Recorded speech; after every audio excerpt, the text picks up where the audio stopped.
Este es un mensaje del pastor John MacArthur, traducido y predicado en español para el mundo de habla hispana. Ahora hemos estado hablando acerca de compromiso en relación con el estudio del apóstol Pablo y hemos estado hablando desde diferentes ángulos y quiero en cierta manera resumir algunos pasajes que hemos usado en el pasado y unirlos, atar algunos cabos sueltos quizás y simplemente presentarles lo que creo que deben ser los principios básicos del compromiso. Ciertamente, conforme hemos estudiado el libro de los Hechos, hemos llegado a estar muy conscientes de la naturaleza del compromiso del apóstol Pablo. El hombre fue un hombre que estaba totalmente dedicado. Él es el ejemplo perfecto de un hombre entregado de manera total en lo que creía. Y quiero en cierta manera usarlo como un punto de contacto para su estudio pasado del libro de los Hechos y simplemente empezar a partir de ahí. Uno de los alumnos en Denver en esta semana hizo una pregunta de mi punto de vista personal, un poco más que los otros quizás, y él me pidió que le explicara la diferencia entre un siervo eficaz de Dios, cuya vida realmente es bendecida y cuyo ministerio es fructífero, y uno cuyo no es. Él dijo, ¿cuál es la diferencia? ¿Qué es lo que hace que el ministerio de un hombre sea bendecido por Dios, fructífero, y el de otro no? Y yo dije, es una pregunta muy fácil de responder. Un hombre está comprometido y dedicado con la excelencia bíblica en todas las cosas y el otro está dispuesto a hacer concesiones. Esa es la diferencia. Lo mismo es el caso en la vida del cristiano. Lo que hace la diferencia entre un cristiano que es bendecido y es fructífero y es eficaz y uno que no lo es. Y la diferencia es que uno está totalmente comprometido con la excelencia bíblica en todo. El otro está dispuesto a hacer concesiones. Es así de simple. Uno está satisfecho con lo mejor de Dios y nada menos. El otro va a estar contento con algo menos que eso. Y le hablamos esta semana a este alumno en particular y a otros mucho acerca de la integridad bíblica. Algunas personas están totalmente comprometidas con hacer todo de acuerdo con la palabra de Dios. Algunas están dispuestas a hacer concesiones y hacer algunas cosas según la palabra de Dios, y otras simplemente hacer a un lado la palabra de Dios o ignorarla. Esa es la diferencia. Un individuo opera de manera total en base a principios bíblicos. El otro mezcla sabiduría humana. En el ministerio usted pregunta, ¿qué es lo que hace la diferencia entre una iglesia eficaz? Y con esto me refiero eficaz como Dios la mide, y una que no es eficaz en términos de producir discípulos, en términos de la medida de Dios. Y la diferencia es que una opera bíblicamente. La otra está dispuesta a hacer concesiones hasta cierto punto para llegar al efecto que quieren alcanzar. Como puede ver la vida cristiana en términos de sus éxitos, o en términos de sus excelencias, o en términos de qué tan fructífera es simplemente cuestión de que usted está comprometido de manera total o no con los principios que están en este libro. Si hay algo por lo que me esfuerzo aquí en la iglesia, es integridad. Esto es coherencia con la palabra de Dios. Y si hay algo por lo que yo me esforzaría en mi vida, es lo mismo. Inclusive, él hizo una pregunta más profunda, el alumno dijo esto, ¿cómo es que usted llega a estudiar 5 o 6 horas al día? ¿Cómo puede empujarse a hacer eso? ¿Cómo puede usted forzarse a estudiar tanto? Él dijo, ¿no cree usted que la mayoría de los ministros simplemente flotan? Bueno, si usted ha estado en el deporte, usted sabe lo que el término flotar significa. Es como empujarse cuando necesita hacerlo. Simplemente hace las cosas de manera fácil hasta que la crisis llega y entonces usted se esfuerza. ¿No cree usted que la mayoría de los ministros flotan? Él dijo, bueno, esa es una pregunta muy interesante y probablemente yo diría, sí, yo me imagino que la mayoría lo hacen. Pero ¿cómo se disciplina usted a sí mismo para estudiar tanto y comprometerse con estas cosas? Bueno, simplemente le dije esto. Esa también es una pregunta fácil de responder. Y se reduce esto. ¿Me preocupa más mi honra o la de Dios? ¿Me preocupa más mi comodidad o me preocupa más la madurez del pueblo que Dios me ha dado, la gente que Dios me ha dado? ¿Me preocupa mi propia vida o me preocupa el equipar a los santos? ¿Me preocupa el prestigio de ser el pastor o realmente me preocupa el rebaño? Eso es realmente a lo que se reduce. Digo, usted llega a la oficina, se puede sentar ahí, francamente nadie me dice qué hacer, créalo o no. Digo, yo llego el lunes y simplemente hago lo que quiero toda la semana. Es muy fácil simplemente decirse uno mismo, usted sabe, es un día agradable el día de hoy, no tengo ganas de estudiar hoy. Creo que simplemente voy a sacar mis palos de golf y los voy a desempolvar y usted sabe, voy a pasar 1 o 2 días haciendo eso. Y después piensa, pero espera un momento, va a haber un rebaño de personas aquí, van a decir, aliméntame. Y tiene usted que tomar una decisión, ¿no es cierto? Lo mismo es en la vida cristiana. Es cuestión de con qué está comprometido. Se reduce eso. Siempre hay un precio que pagar por la eficacia. Yo me acuerdo tantas veces oyendo a mi entrenador de fútbol americano en la universidad diciendo, caballeros, si ustedes van a ganar, tienen que pagar el precio. y el precio era dolor diario durante 5 días para ganar el día sexto. Dolor y más dolor. Él solía colocar letreros que decían, disfruten el dolor. Había un precio que pagar y lo disfrutaba. Cuando usted hacía una buena jugada en el partido de fútbol, pagaba un precio, dolor. Siempre piensa que la única persona que cae es el que termina siendo lastimado. No, el otro hombre también termina siendo lastimado, quizás igual de mal. Nada más que el factor psicológico de que usted haya lastimado a alguien más quizás le ayuda a vencerlo. Es lo mismo en la vida cristiana. Va a haber un precio que pagar por el compromiso. Usted tiene que disciplinarse a sí mismo. Usted tiene que decirle no a las cosas que su carne le diría sí. Usted tiene que soportar algo de sufrimiento, algo de persecución, algo de rechazo, ser aislado. Pero el compromiso es anhelar la honra de Dios, la gloria de Dios y la integridad bíblica a costa de lo que sea. Eso es compromiso. Y si usted está dispuesto a pagar ese precio, usted está en la frecuencia en la que estaba Pablo, quien dijo, oye, yo sé que cuando llegue a Jerusalén me esperan allá aflicciones y cadenas, pero ninguna de estas cosas que me mueven, ni tampoco tengo mi vida, la tengo en alta estima para mí mismo, con tal de que termine la carrera, que termine el ministerio que el Señor Jesús me ha dado. Ahora veamos por un momento Efesios 6:14 como una especie de trampolín y simplemente para mostrarle un principio de compromiso para iniciar. Aquí tiene usted la armadura del cristiano y en Efesios 6:14 en particular encuentra usted una parte de la armadura que realmente no es armadura. Es más vestimenta que armadura, pero comienza con esta explicación. Efesios 6:14 dice, estad pues firmes, habiendo ceñidos vuestros lomos con la verdad. Ahora, la primera parte del equipo que un soldado cristiano se pone es el cinto o el cinturón de la verdad. Y creo que usted va a reconocer que aquí estamos hablando de una guerra con Satanás en este pasaje. Y si Satanás primordialmente ataca el área de la falsa doctrina, lo cual así lo hace, entonces es importante que el cristiano esté equipado con la verdad, si es que él va a contraatacar la falsa doctrina. Ahora, un soldado romano siempre usaba un cinturón, porque su túnica simplemente andaba volando por todos lados ahí con el aire. Y si iba a estar ahí en la batalla y esto iba a estar volando en el aire, alguien podía jalarla y colocarla sobre su cabeza y eso terminaría con él. Entonces, usted no debía ir a pelear una batalla con su atuendo volando por todos lados y tenía que asegurarse de que tuviera su cinturón amarrado. Y se amarraban el cinturón bastante justo, tomaban las 4 esquinas de la túnica, la metían ahí por el cinturón y en cierta manera la convertían en una mini túnica para que pudieran moverse y ser flexibles y no verse estorbados en absoluto. Entonces, el cinto era aquello que unía todo, jalaba todo, apretaba todo.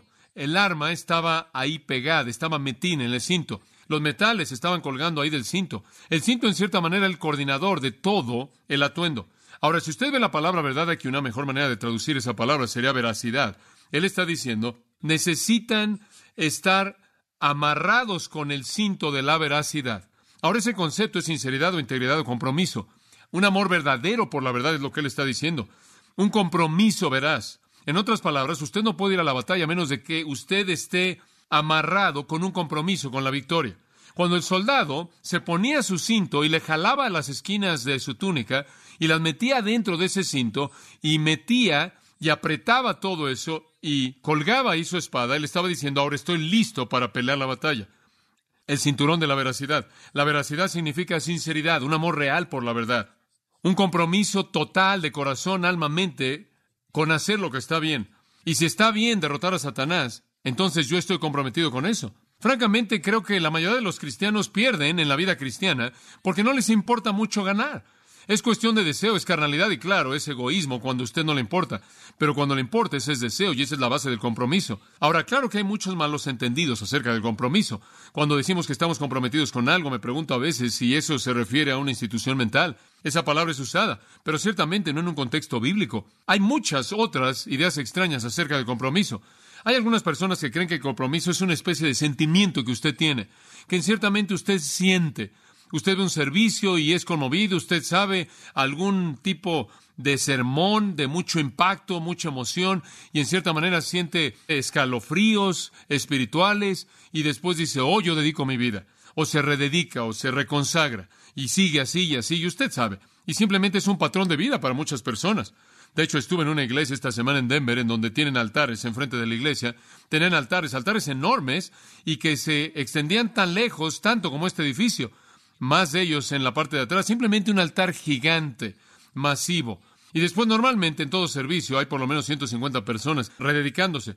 Bueno, no estoy seguro de que entienden lo que eso significa, que tienen que ir ahí todo el tiempo al altar. Hay muchas cosas que no entendemos acerca de la dedicación.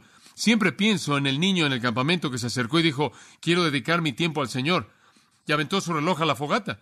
Era uno de esos servicios en donde usted aventaba una vara. Y fue un gesto amable, usted sabe, pero tiene que comprar un reloj nuevo. Enfrentémoslo. Es una mayordomía mala. Realmente no entendió lo que era la dedicación. Usted sabe, él tenía lágrimas en sus ojos cuando lo hizo. Y usted sabe, hay muchos malos entendidos acerca de lo que es la dedicación o lo que es el compromiso. El compromiso no es un sentimiento. Un compromiso no es el acto de caminar por el pasillo y detenerse en la parte de adelante. Puede haber ocasiones en las que ese tipo de acción es útil, pero ¿qué es compromiso? Permíteme darle algunos principios. Y estas cosas estarán frescas en su mente el día de hoy después de que las hayamos repasado un poco. 1. El compromiso comienza con un compromiso con amar al Señor Jesucristo. La dedicación en la vida del cristiano, la integridad en la vida del cristiano, el ceñirse con el cinto del compromiso comienza con amar al Señor Jesucristo. Ahora lo invito a que pase a Juan 21 por un momento y quiero mostrarle algunas cosas en ese capítulo que son muy, muy básicas. El compromiso con amar al Señor Jesucristo es ilustrado aquí en este capítulo. Simplemente para darle algo de trasfondo, y el capítulo es un capítulo realmente muy importante, porque es un capítulo post-resurrección, y explica una entrevista que Jesús tuvo con Pedro después de que él resucitó de los muertos. Y entonces es un gran capítulo de confirmación para el Cristo viviente, el Cristo resucitado. Ahora, simplemente para darle una idea de lo que sucedió previo al capítulo 21, Jesús había aparecido a los apóstoles juntos por lo menos 2 veces en el aposento alto. Una vez Tomás estuvo ahí y una vez no lo estuvo, simplemente para ayudarle a entender las 2 veces. Y entonces él se había aparecido a ellos en 2 ocasiones. Ellos habían visto a Jesucristo resucitado de los muertos. Después él había enviado a este grupo de discípulos a Galilea, lo cual, claro, estaba al norte de Jerusalén, donde lo habían visto. Y él dijo, ustedes vayan al monte y espérenme ahí. Los evangelios nos dicen esto, fuera de Juan, y esperen en el monte hasta que yo llegue y me manifieste a ustedes y les dé las instrucciones para la operación futura. Ahora ellos sabían que habían sido comisionados en un sentido a proclamar la resurrección de Cristo.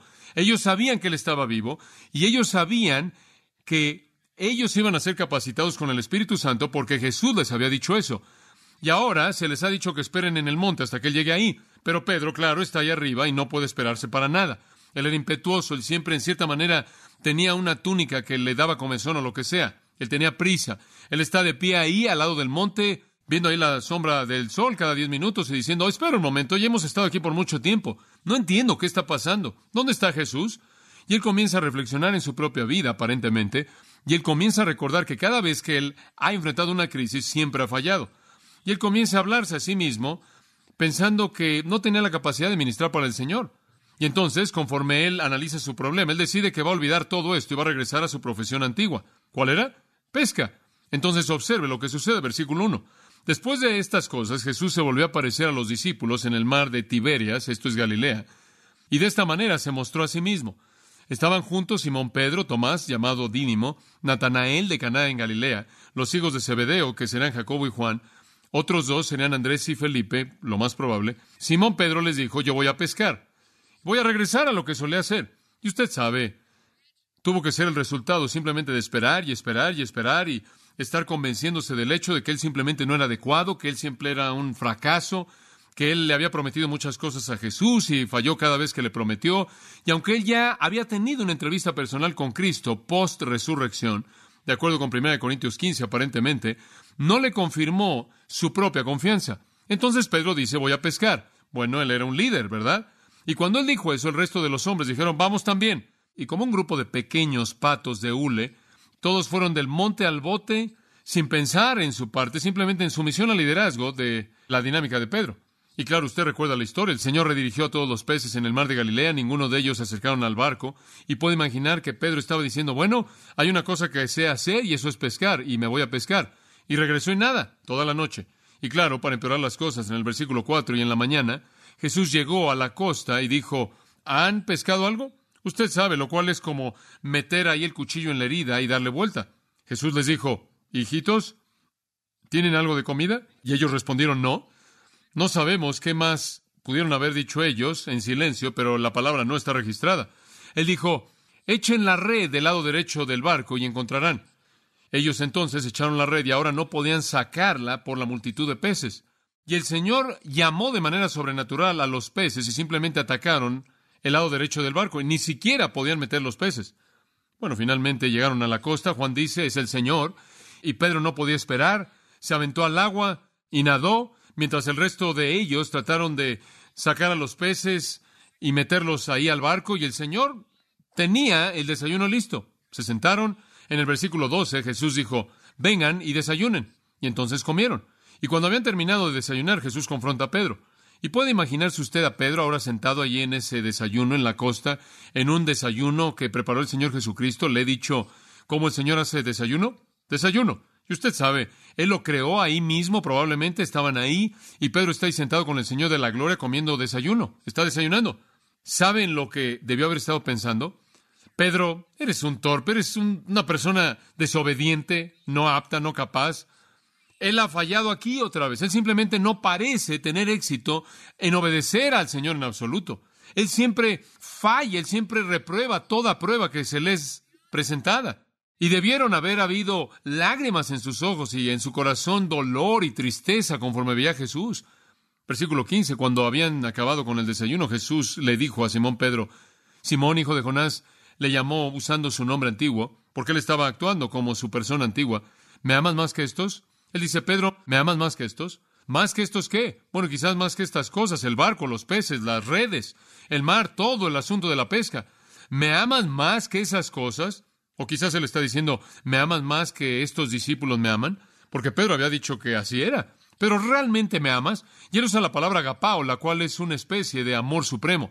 El tipo de amor más elevado. Jesús dice, Pedro, ¿realmente me amas? ¿Realmente me superamas? Como puede ver, esto es muy elemental. Al comisionar a cualquier hombre de Dios para cualquier servicio, se debe establecer, se debe determinar que él ama al Señor Jesucristo. Eso es lo que estoy tratando de decir. Jesús quiere saber una cosa de Pedro. ¿Me amas, Pedro?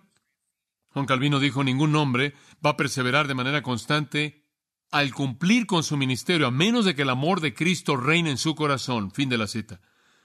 Eso no es nada más que decir lo que Pablo dijo en 2 Corintios 5:14. Porque el amor de Cristo, ¿qué? Nos constriñe. El amar al Señor Jesucristo es elemental, y yo creo que con lágrimas en el versículo 15, Pedro respondió, le dijo, sí, Señor, tú sabes que te amo. Él le dijo, alimenta mis corderos. Y Pedro, usted sabe, no usó agapao. Él no usó la palabra de Jesús. Escuche esto. Pedro usó fileo. Jesús dijo, ¿me superamas? Pedro dijo con lágrimas, a mí me caes muy bien. Me caes muy bien. Ahora, yo creo que Pedro sintió que su amor era el amor superior. Yo creo que en su corazón él sintió que su amor era supremo, pero como puede ver, él no podía decir que tenía ese nivel de amor debido a su desobediencia. Habría sido ridículo para él decir, Señor, te amo de esa manera suprema, más allá de cualquier otra cosa. Agape en su sentido pleno, te amo. Y después el Señor le habría dicho, sí, claro, seguro. Esa es la razón por la que me desobedeces todo el tiempo. Siempre me acuerdo de cuando le hablé a un niño aquí de 5 años y le dije, ¿cómo puedes tú mostrarle a tus papás que los amas?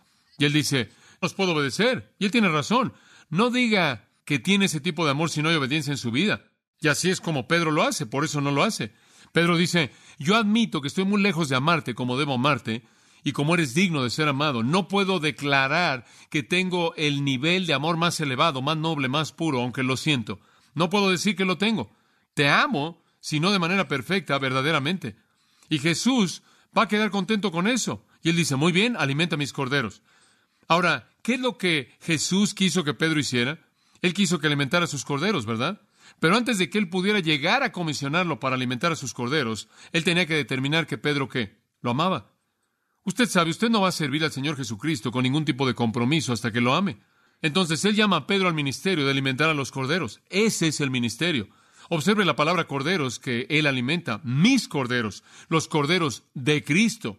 ¿Sabe una cosa? Una de las razones por las que estoy tan comprometido con enseñarle a usted es porque usted no es mío, usted es de Él. Y a mí se me ha asignado una administración, una mayordomía. Yo le dije a los jóvenes esta semana, cuando ustedes tengan un vistazo del hecho de que el rebaño en su congregación no es de ustedes, sino que el Señor la compró por su propia sangre, eso les va a dar un nuevo compromiso con enseñarles, con alimentarles. Yo tengo la responsabilidad de ejercer una administración ante Dios como alguien que tiene que rendir cuentas a Dios, de acuerdo con Hebreos 13. Debo dar cuentas a Dios por la administración que yo ejerzo. Y ustedes son mi mayordomía, ustedes son mi administración, y ustedes son el rebaño de Dios. Ustedes son las ovejas de Cristo, y a mí se me ha dado la responsabilidad de alimentarlos. Yo no soy su dueño, pero debo cumplir con mi responsabilidad, con el cuidado más grande, porque ustedes son la posesión más grande de Él. Entonces Él le dice a Pedro, alimenta mi posesión preciada, mis corderos. La palabra alimenta es bosco, y la palabra significa, es un presente durativo, significa continúa alimentando. Y no es nada más que simplemente alimentar. No es guiar ni nada, no es congregar, es simplemente alimentación pura. La prioridad del ministerio es hacer ¿qué? Alimentar.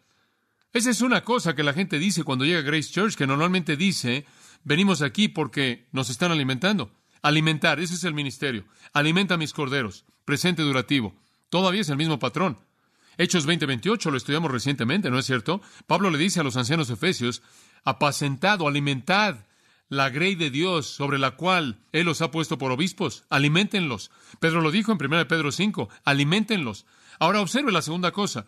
Y Pedro había negado a Cristo en 3 ocasiones, entonces el Señor le da 3 oportunidades para redimirse a sí mismo. Versículo 16, Él le dice por segunda vez, Simón, hijo de Jonás, ¿me superamas? Agapai. Él le dice, sí, Señor, tú sabes que tú me caes muy bien. Él le dice, alimenta mis ovejas. ¿Cuál es la diferencia entre ovejas y corderos? Bueno, uno es maduro y otro es inmaduro, ¿verdad? Usted sabe, ¿qué es lo que tiene que reconocer un ministro del Evangelio? Que en una congregación él tiene ovejas y también tiene corderos. Y la palabra que él presenta debe ser lo que es apropiado para referirse a ovejas y lo que es apropiado para corderos. Y la palabra que él presenta debe ser aquello que es apropiado para ovejas y apropiado para corderos. Y entonces decimos que en todos los mensajes que enseñamos debe haber algo de leche y algo de carne. Ahora, la palabra que él usa aquí es un poco diferente. Poimino. Poimino significa alimentar, pero también significa pastorear. Y es la palabra para pastor. Involucra guiar, cuidar, ministrar, todo lo que se incluye en el pastoreo. Tercera vez, versículo 17. Él le dijo la tercera vez, Simón, hijo de Jonás, y él usó la palabra de Pedro. Escuche, ¿realmente te caigo muy bien? Oh, eso le dolió. Como puede ver, Jesús dijo, ¿me superamas? ¿Me superamas? Pedro dijo, ¿me caes muy bien? ¿Me caes muy bien? Jesús dijo, ¿realmente te llego a caer muy bien? Él estaba diciendo, oye, Pedro, por tu conducta, inclusive cuestiono eso. Y Pedro se entristeció porque le dijo la tercera vez, ¿te caigo bien? Él no estaba triste porque él le preguntó 3 veces. Él estaba triste porque la tercera vez él usó la palabra de Pedro y cuestionó el testimonio de Pedro. Y él le dijo, Señor, tú conoces todas las cosas.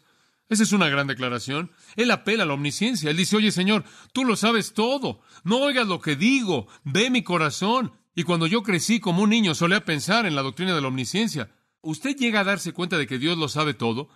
¿Alguna vez se le ha dicho eso cuando era niño? Mi papá suele decir, quizás nosotros no sepamos, pero Dios sabe. Él ve lo que tú haces, Juanito. Y hombre, usted sabe, me acuerdo una vez cuando mi papá era un evangelista y estábamos allá en la parte oeste de Estados Unidos, de Norteamérica, y él estaba predicando toda la semana en una iglesia y un pequeño niño que vivía junto a la casa donde nos estábamos quedándonos ahí en la casa del pastor, y un niño pequeño al lado quería que fuera a la escuela. La escuela era el sábado y él me convenció para que hiciéramos un acto de vandalismo. Y entonces volteamos todos los escritorios y toda la tinta por todo el piso en todos los escritorios. Tiramos todas las cajas de arena que estaban ahí en el salón de clases. Estaban haciendo algo ahí en el suelo. Arruinamos la escuela. Fue algo terrible lo que hicimos. Y nos subimos por la pared y cortamos la cuerda de la campana de la escuela para que no pudieran tocar la campana de la escuela. Hicimos cosas terribles. ¿Y sabe una cosa? Mi padre nunca supo de eso. Nunca le dije hasta que tuve 18 años de edad. Y ya entonces estaba fuera de su control. Él nunca lo supo. Pero usted sabe, al día siguiente algunas personas llegaron a la puerta ahí donde estábamos y dijeron, no, algo terrible ha pasado. La escuela acaba de ser arruinada. Fue algo terrible. Bueno, ¿sabe una cosa? Se me había metido tanto esta idea de que Dios vio todo lo que hice, que estuve atormentado por años porque sabía que Dios había visto que yo hice eso. Bueno, yo solía pensar en la doctrina de la omnisciencia como algo terrible. ¿Sabe una cosa? ¿Por qué Dios va a querer desperdiciar su día simplemente al ver lo que yo hago? Después, claro, maduré en mi entendimiento de la doctrina. Y usted sabe, cuando crecí me di cuenta de esto, de que soy como Pedro, y que hay algunos días en los cuales la única manera en la que Dios jamás podría saber que lo amo es si fuera omnisciente. Y me di cuenta de que esa doctrina tenía un lado positivo. ¿No le da gusto por ello? ¿No le da gusto que en los días de su vida, cuando su testimonio no es muy claro, usted puede decir, Señor, siento mucho la manera en la que actúo? ¿Podrías leer mi corazón, ver mi corazón y saber que te amo? Y eso es lo que Pedro hizo. Jesús le dijo, alimenta mis ovejas. Y él usa el término diferente para ovejas queridas, y él incluye a las ovejas y a los corderos en mis ovejas u ovejas queridas. Alimenta mis corderos inmaduros. Alimenta mis ovejas maduros. Alimenta ambas, mis queridas ovejas. Debido a que realmente me amas, entrega tu vida al pastoreo de las ovejas. Ahora, ¿de qué tipo de amor está hablando? Ahora, escuche esto. ¿Qué es este amor? ¿Es una emoción? Él está diciendo, Pedro, quiero que vayas con todas mis ovejas y simplemente las amas. ¿Se da cuenta? Emocionalmente. ¿Sabe una cosa? Cuando yo llegué a Grace Church, tuve dificultades con eso porque yo quería amar a la iglesia entera. Y yo entendía los diferentes pasajes en la Biblia acerca de amar el rebaño como pastor. Ahora, yo era un pastor y este fue el primer lugar en el que jamás fui pastor. Y quería amarlos, pero no podía emocionalmente, no podía amar a todo mundo, porque usted sabe, usted no está atraído a toda persona en el mismo nivel. Usted no solo se acerca a cualquier persona y a toda persona le dice, oh, tú me emocionas. No es así de simple, usted sabe. Usted es cierto tipo de persona y ellos no tienen el mismo sentimiento hacia usted tampoco. Simplemente hay un elemento de personalidad en esto. Y sin embargo, creo que hemos tratado de decirle a la gente que esta es la manera en la que deben amar. Pero no es así. Inclusive han habido veces en mi vida en las que no estoy brincando y siento este sentimiento cálido hacia Cristo. Digo, no es nada más algo emocional. Ahora, yo creo que para muchas personas en la actualidad en iglesias, lo único que tratan de hacer es estimular una especie de emoción hacia Jesús. Eso es todo. Permítame darle una definición. Observe el versículo 18 y le voy a mostrar lo que el verdadero amor es. De cierto os digo, cuando eras joven, te enseñas a ti mismo. Él dice, Pedro, ahora cuando tú eres joven, ahora, incidentalmente, ahora que has declarado tu amor hacia mí, tú oficialmente no estás en el ministerio y esto es lo que te va a pasar. Cuando tú eras joven, te colocabas tu cinto e ibas a donde querías, caminabas a donde querías. Pero cuando seas viejo, vas a estirar tus manos y otro te va a ceñir y te va a cargar a donde no quieres ir. Ahora observe esto. Esto habló él refiriéndose con qué tipo de muerte él había de glorificar a Dios. Él le dice a Pedro, Pedro, realmente has hecho lo que has querido hacer, pero viene el día cuando vas a estirar tus manos. Esa es una frase usada para hablar de la crucifixión. Pedro, vas a ser crucificado. Esto habló él refiriéndose a mediante qué tipo de muerte él iba a glorificar a Dios. Ahora observe esto. Jesús dice, Pedro, ¿realmente me amas? Entonces muere por mí. El primer principio del amor es el sacrificio abnegado, el sacrificio personal.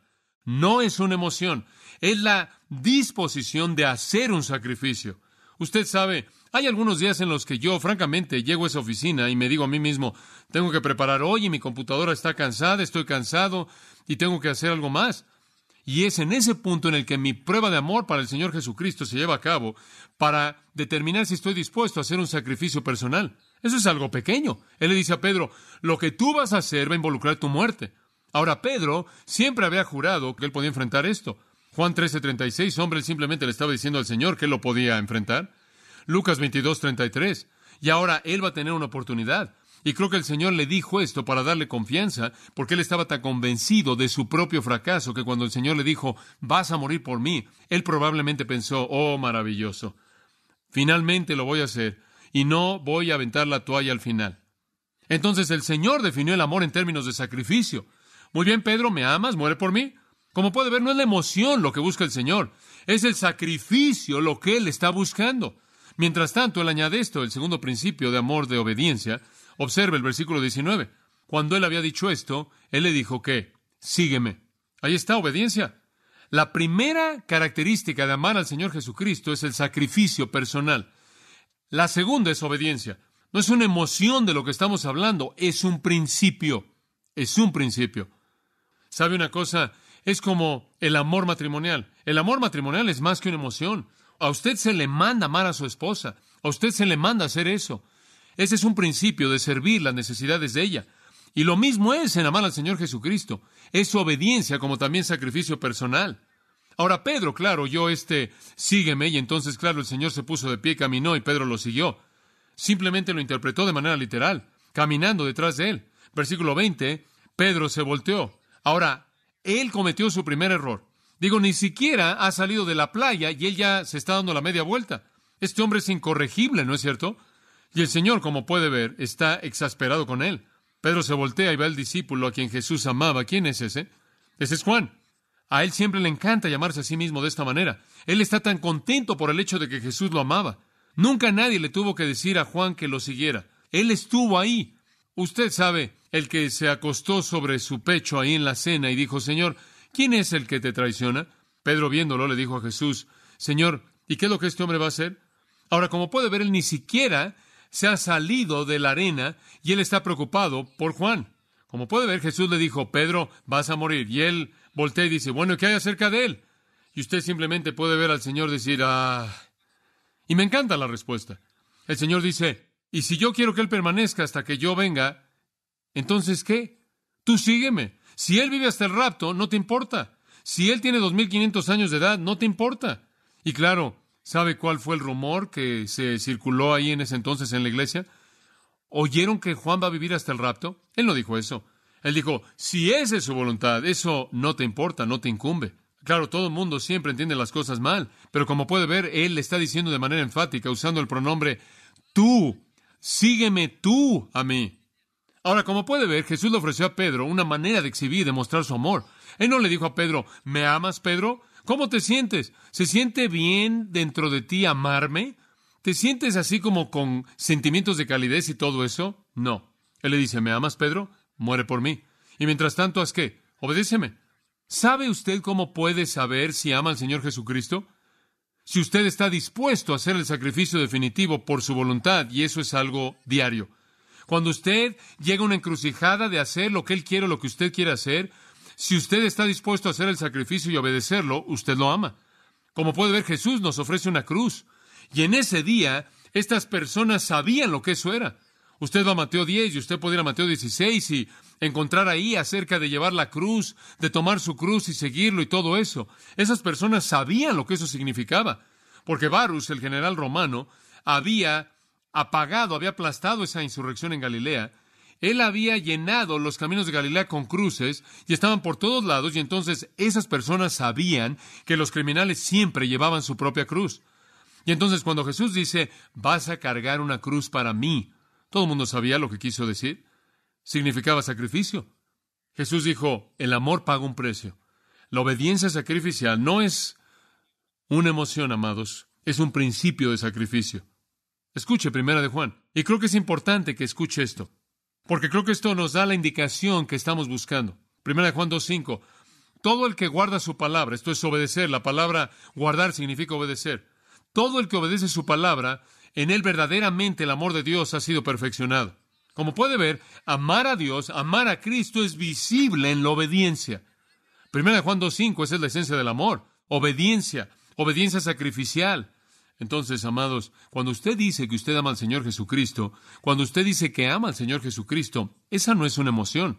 Ahora, cuando usted tiene que mostrar esa obediencia sacrificial, y cuando usted ejerce aquello que cumple con su voluntad, en contra de la voluntad de usted, entonces usted lo está amando sin importar lo que usted siente en su interior. Simplemente regreso a mi propia experiencia. Puedo entrar a esa oficina y puedo decir, voy a hacer esto porque sé que esto va a servir la voluntad del Señor Jesucristo. Y puedo rechinar mis dientes y estar ahí luchando a lo largo de un día de estudio intenso. Al final de ese día, la única emoción que he sentido simplemente es la disciplina de hacerlo, pero he amado al Señor Jesucristo en contra de mis propios deseos, ¿verdad? Porque he cumplido aquello que es su voluntad y he hecho el sacrificio para hacerlo. Ahora, mucha atención. Su amor hacia el Señor Jesucristo es definido como una obediencia contenta sacrificial. Vamos a dar un paso más hacia adelante. Hay una segunda área que el compromiso involucra, y eso es un compromiso con amar a los hermanos.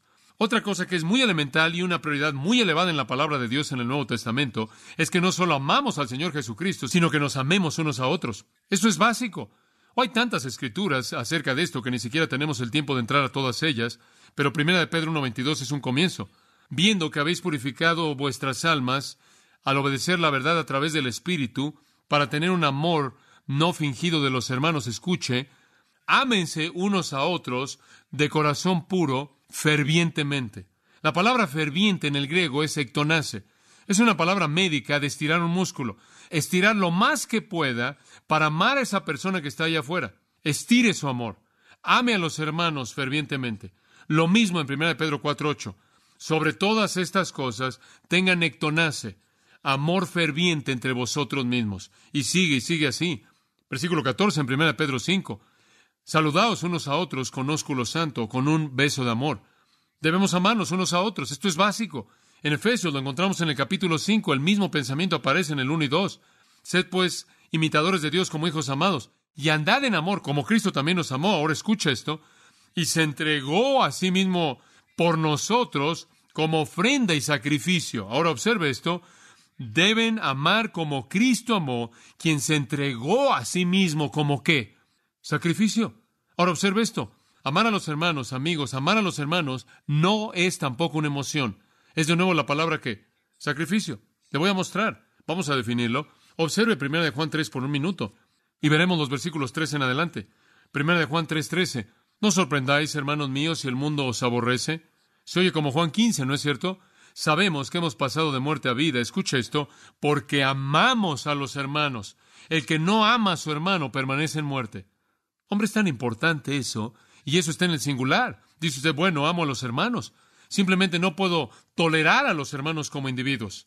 Sí, es muy fácil amar al mundo entero, ¿no es cierto? Muy fácil amar a la iglesia, es muy difícil amar a una persona dentro de la iglesia. Entonces él usa el singular. Si ustedes no aman a su hermano, están permaneciendo en muerte. Todo aquel que aborrece a su hermano es homicida, y usted sabe que ningún homicida tiene vida eterna permanente en él. Por esto conocemos el amor de Dios. Bueno, ¿cómo sé qué tipo de amor debemos tener? Bueno, ve el amor de Dios, porque Él puso su vida por nosotros. Así también debemos poner nuestras vidas por las de los hermanos. De nuevo, ¿cuál es la definición de este amor? Sacrificio. Debo poner mi vida por usted. Ahora, mi amarlo a usted no es una cuestión de acercarme a usted y darle una palmada en la espalda y decirle, usted es tan maravilloso, es algo irresistible, usted. La manera en la que yo puedo mostrar que lo amo es hacer sacrificios personalmente para satisfacer sus necesidades, para servirlo.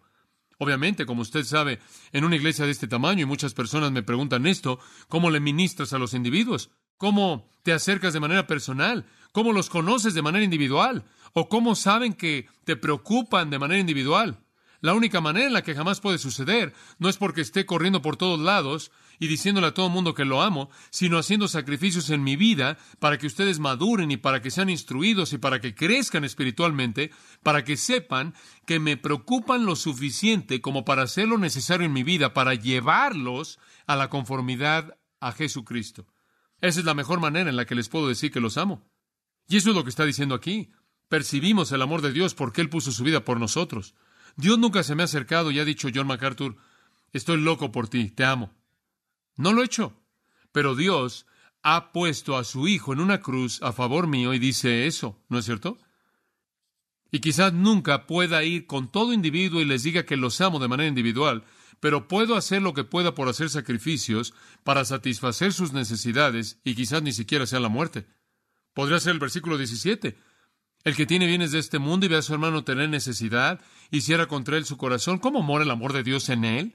Hombre, si veo a alguien que tiene una necesidad, quiero satisfacer esa necesidad. Eso es amar. Todo eso es servir. Es hacer un sacrificio. Tuve un gran gozo. Quiero mostrarles esto, simplemente porque estoy compartiendo mi corazón un poco esta mañana. Pero hubo un pastor joven con el que me reuní y había estado trabajando con él. Él me envía cintas de sus sermones y yo escucho las cintas y lo critico y se las envío de regreso a él. Y le sugiero buenos libros y trato de ayudarle a crecer en su ministerio. Él es un hombre fantástico y simplemente está aprendiendo en el ministerio. Y usted sabe, él simplemente estaba compartiendo algunas necesidades personales con alguien y oí la conversación y tuve el gran gozo simplemente de sacar algo de dinero y decirle, oye hermano, te amo, al salir. Y simplemente me estrechó su mano y le di algo de dinero y bueno, eso es simplemente satisfacer sus necesidades. Esa es una manera en la que puedo decir que lo amo sin decir que lo amo. Yo supe que él tuvo una necesidad. Usted puede hacer eso. Permítame darle una definición de esto. Observe Juan 13. Este tiene que ser uno de los pasajes más hermosos en todas las Escrituras. Juan 13 es tan hermoso porque expresa el amor del Señor. Versículo 1. Ahora antes de la fiesta de la Pascua, cuando Jesús sabía que su hora había llegado para que él partiera del mundo al Padre, habiendo amado a los suyos que estaban en el mundo, los amó hasta la perfección. Ahora, una de las claves de este capítulo, entonces, va a ser el amor de Jesús, porque así es como comienza. Él amó a sus discípulos. Ahora, aquí viene una ilustración de este amor. Ahora, ¿cómo sabemos que Él los amaba? Se puso de pie enfrente de ellos y les dijo, hombres, yo los amo. ¿Me gustaría hablarles del amor divino y cómo eso funciona? No, usted no necesita un sermón. Usted necesita una especie de ilustración, y aquí viene. Habiendo comenzado la cena, versículo 2, es una mejor traducción. La cena habiendo comenzado, el diablo puso en el corazón de Judas Iscariote, el hijo de Simón, el traicionarlo, el entregarlo. Y Jesús, sabiendo que el Padre le había entregado todas las cosas en sus manos, y que Él había venido de Dios e iba a Dios, se levanta de la cena, hizo a un lado sus atuendos, tomó una toalla y se ciñó a sí mismo. Después de que hubo vaciado agua en un contenedor, comenzó a lavar los pies de los discípulos y a secarlos con la toalla con la que Él se había ceñido. Voy a detenerme ahí. Cuando esas personas llegaban a un lugar a comer en esa época, en ese día, siempre había un siervo ahí en la puerta que lavaba sus pies. Era el trabajo para el siervo más bajo de los bajos, el lavar los pies. Los caminos estaban o polvosos o lodosos y entonces era un desastre sin importar cuál fuera la condición. Y tenían ahí contenedores de agua ahí en la puerta para la purificación ceremonial y para ser prácticos en el área de lavar los pies. Pero en esta ocasión en particular, Lucas nos dice que estaban todos ahí discutiendo acerca de quién era el más grande en el reino. Como puede ver, ellos creían que Jesús simplemente iba a traer un reino, y entonces todos están ahí discutiendo. Además, era algo muy importante, como usted sabe. Jacobo y Juan inclusive enviaron a su mamá para pedir si ellos podían ser los principales en el reino, si puede usted creerlo. Pero de cualquier manera, todos estaban discutiendo ahí quién iba a ser el más grande en el reino con Jesús, y en un argumento como ese, nadie va a lavar pies, ¿verdad? Usted no quiere rebajarse a sí mismo. Entonces todos están discutiendo ahí por la superioridad y finalmente se sientan, ya comenzaron a comer y nadie había hecho eso. Entonces Jesús simplemente se puso de pie, se quitó su atuendo exterior, se amarró una toalla ahí a su cintura y comenzó a lavar sus pies. Bueno, él vino a Simón Pedro, claro, y naturalmente Pedro dijo, Señor, ¿estás lavando mis pies? Jesús le respondió y le dijo, lo que yo hago ahora no lo sabes, pero lo sabrás después. En otras palabras, él dijo, tú no entiendes mi humillación. Yo reconozco eso, Pedro. Tú no entiendes por qué es que el Mesías, el Señor de la Gloria, haría esto, pero es parte de la humillación. Aquí Pedro manda a Dios, nunca lavarás mis pies, oh Pedro. Jesús le respondió, si no te lavo, a ti no tienes parte conmigo. Pedro le dijo, me voy a bañar, mi cabeza, mis manos y todo. Ahora él le lavó a todos los pies. Usted sabe y puede imaginarse qué tuvo más impacto, una pequeña plática teológica acerca del amor o lavar los pies. Lavar los pies. Entendieron el mensaje. Ellos entendieron el mensaje. Y él dice, háganlo el uno al otro como yo lo he hecho con ustedes. Ahora usted va al versículo 34. ¿Y qué es lo que encuentra? Juan 13:34. Un nuevo mandamiento os doy, que os améis unos a otros. Ahora observe esto. Como yo os he amado. Que ustedes se amen unos a otros. Ahora, ¿cómo es que Jesús los había amado? ¿Por qué? Al lavarles los pies. ¿Sabe usted lo que amar a los hermanos es? No es sentirse sentimental hacia ellos, es lavarle los pies. Eso es lo que es. Es jugar la función de esclavo. Es hacer el trabajo sucio. Lo que es desagradable es luchar, si es necesario. Es sacrificarse por causa de ellos. Bueno, ¿sabe una cosa? Tengo tantos problemas con esto. La primera vez que vine aquí, tenía tantas ganas de amar a todo mundo. No podía entender cómo podía sentir emociones hacia todo mundo, y no podía. Y algunas personas en particular eran algo irritantes. De hecho, hubieron un par de personas particularmente que hicieron que la situación fuera difícil cuando llegué por primera vez. Yo quería amarlos, pero no sabía cómo, porque yo estaba pensando en esto en términos emocionales en ese entonces, y después descubrí los principios de Juan 3 y primera de Juan 3.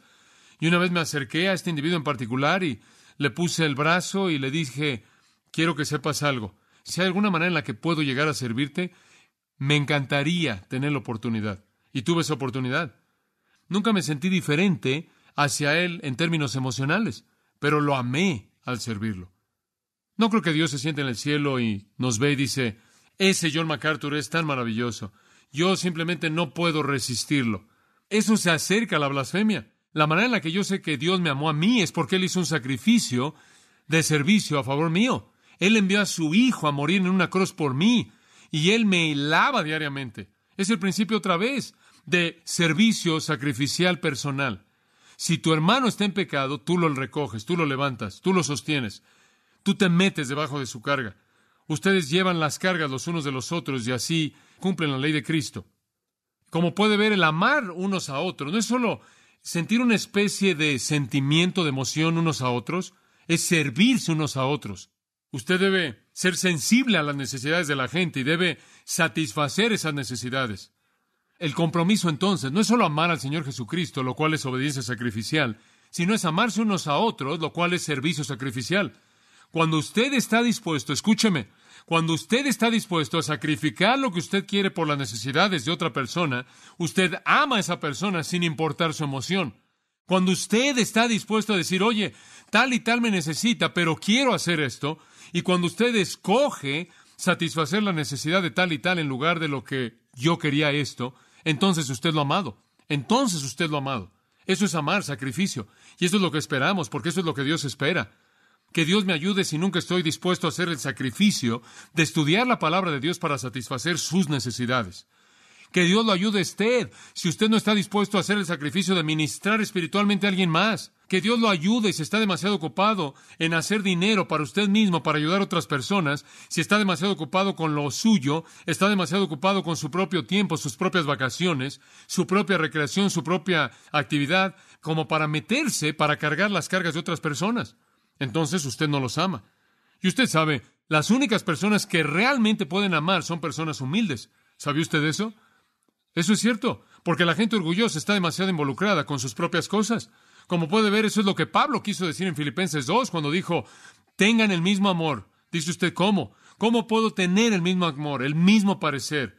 Cada uno estime a otros como mejores que a sí mismos. Así es como lo hace. Humildad, esa es la única manera. Usted puede siempre identificar una persona orgullosa. Esa persona no sirve a otras personas. Ahora, él quizás no sea la persona egoísta que clasificamos, pero es orgullosa. Él está centrado en sí misma. El amor es sacrificio, sacrificio. Permítame darle rápidamente a una tercera cosa. Otro principio es este. Estos tres lo resumen realmente. El compromiso involucra un compromiso con la santidad, como también con amar al Señor Jesucristo y amarse unos a otros. El compromiso es santidad. ¿Sabe usted que el Señor quiere que la iglesia sea santa? Escuche esto, y creo que esto es tan hermoso. Pablo le dice a los Corintios en 2 Corintios 11:1, yo quiero que ustedes me toleren un poco en mi insensatez. Tolérenme. Miren, si parezco un poco extraño, tolérenme, ¿sí? Tengo una razón. ¿Cuál es tu razón? Os celo con celo piadoso, porque os he desposado con un marido, a fin de presentaros como una virgen pura a Cristo. En Efesios 5, Pablo dijo, Jesús quiere que su iglesia no tenga mancha, ni arruga, ni cosa semejante, sino que Él quiere presentársela a sí mismo santa, ¿verdad? El Señor quiere una iglesia santa. Pablo dice, como ministro de Cristo, tolérenme un poco. Tolérenme si parezco celoso en estas cosas. Tolérenme si mi corazón se rompe por su pecado. Tolérenme si soy agresivo. Escuchen, los he desposado con un marido. Él quiere que sean santos y yo quiero presentarlos a ustedes como una virgen pura. Cualquier persona en el servicio cristiano que tiene cualquier otra cosa en su mente que no sea una pasión tremenda por la santidad de la gente a la que sirve, él no ha entendido el punto. Pablo dice, yo quiero presentarlos santos porque eso es lo que Jesús quiere. Ese es el tipo de iglesia que Él quiere. Eso es lo que Él quiere para su novia y quiere que sea santa. Pablo le dijo a los Corintios en 1 Corintios 3:17, si alguien contamina el templo de Dios, Dios lo destruirá a él, porque el templo de Dios es santo, el cual sois vosotros. Y realmente lo que eso dice es esto, Él va a arruinar a los que arruinan el templo. Él quiere que sea santo. 2 Corintios 7:1, límpiense de toda inmundicia de carne, perfeccionando la santidad en el temor de Dios. Dios quiere un pueblo santo. Y le voy a decir algo.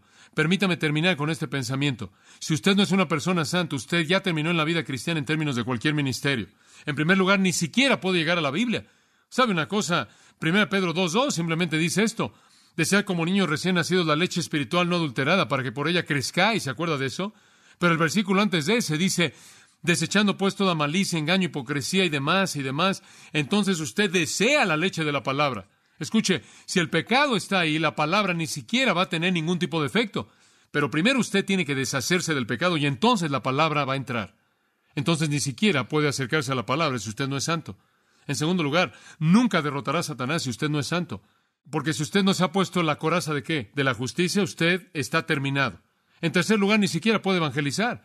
Ni siquiera puede tener un testimonio eficaz a menos de que sea santo. 1 Pedro 2:9. Mas vosotros sois linaje escogido, real sacerdocio, escuche, nación santa, para que anunciéis las virtudes de aquel que os llamó de las tinieblas a su luz admirable. El único testimonio que sale es el de un testimonio santo. Usted no puede acercarse a la palabra, no puede derrotar a Satanás, no puede evangelizar. Ciertamente no puede honrar al Espíritu Santo. Lea Efesios 4:20 al 30, y usted descubrirá que si su vida está caracterizada por todos esos pecados que están ahí, usted es culpable de contristar al Espíritu Santo. Entonces, en lugar de ser lleno del Espíritu, capacitado por el Espíritu, bendecido por el Espíritu, fructífero en el Espíritu, usted simplemente deshonra al Espíritu. No solo eso, usted ni siquiera puede ser usado para nada. Usted es inútil. Si usted no es una persona santa, usted es absolutamente inútil. Usted simplemente es un cristiano que está ahí existiendo. Dice usted, ¿qué quieres decir con eso? Digo, hay vasos para honra que son apropiados, aptos para el uso del maestro, ¿verdad? 2 Timoteo 2:20 y 21. Y están esos vasos santos, esos instrumentos santos. Usted lo puede leer ahí. Bueno, esos son algunos elementos básicos. Simplemente algo de repaso. ¿Qué es el compromiso?